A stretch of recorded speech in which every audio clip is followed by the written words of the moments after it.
Good evening. I'm Officer Bino Cadenas, Austin Police Department.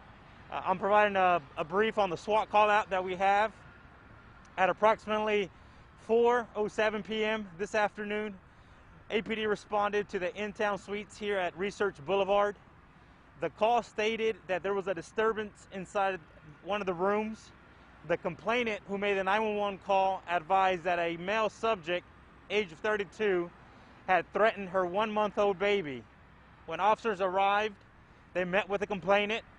They then went to the room where the subject was staying at.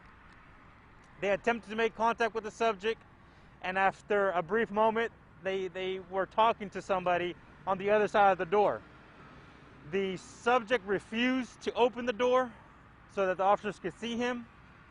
The officers conversed with the subject for several minutes. The officers later determined that the subject was having a mental health episode.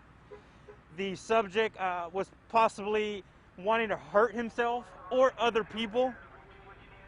At approximately 6:06 p.m., the subject threatened the officers and said that anybody who came through the door, he would stab. At approximately 6:26 p.m., the patrol supervisors initiated a SWAT call out. The SWAT call out is standard procedure when we have a barricaded subject, when we have a subject inside his hotel room, doesn't want to come out, who is possibly armed. What you see behind us is the SWAT officers and negotiators. We've been trying to communicate with the subject, advising him to please come out, clear of any objects. We want to talk to him. We want to evaluate him mentally to see if we can provide any services to him. Additionally, we still have to investigate the disturbance that occurred between the subject and his other roommates or guests. We have family members and friends here of the subject. We believe he is having a mental episode. These incidents do take time, could be several hours. We have evacuated a portion of the InTown Suites hotel, and we have Capital Metro en route. The weather is dropping. We have disabled individuals, people in wheelchair, elderly individuals, so we want to make sure that they're in a bus where it's nice and warm. I'm going to provide a later update. You've heard sounds with loud booms.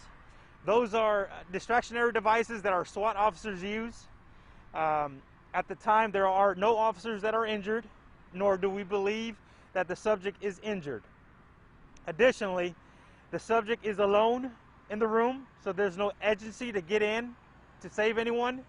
Everyone has evacuated the room but the subject. So again, we'll be here as long as it takes. The safety of the subject and our officers are our priority. Are there any questions?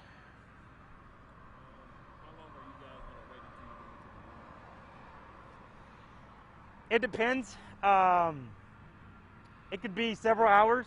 Again, we will try to use some of the tactics and devices that SWAT officers have to first gain compliance from the subject, and then two, we'll try to get him out. And that could be OC spray. We'll make it uncomfortable for him to be in that room, for him to come out before we try to go in. Did any of the family members or friends say what caused him to have a mental breakdown? No, they did arrive on scene. Officers were speaking to him for approximately an hour and 30 minutes before the SWAT call out came out. So officers did a great job trying to find family and friends who can convince the subject to come out peacefully. Friends, family members showed up, so he does have a good network here in Austin. And again, we're just trying to see how we can help him because his safety and our safety is priority.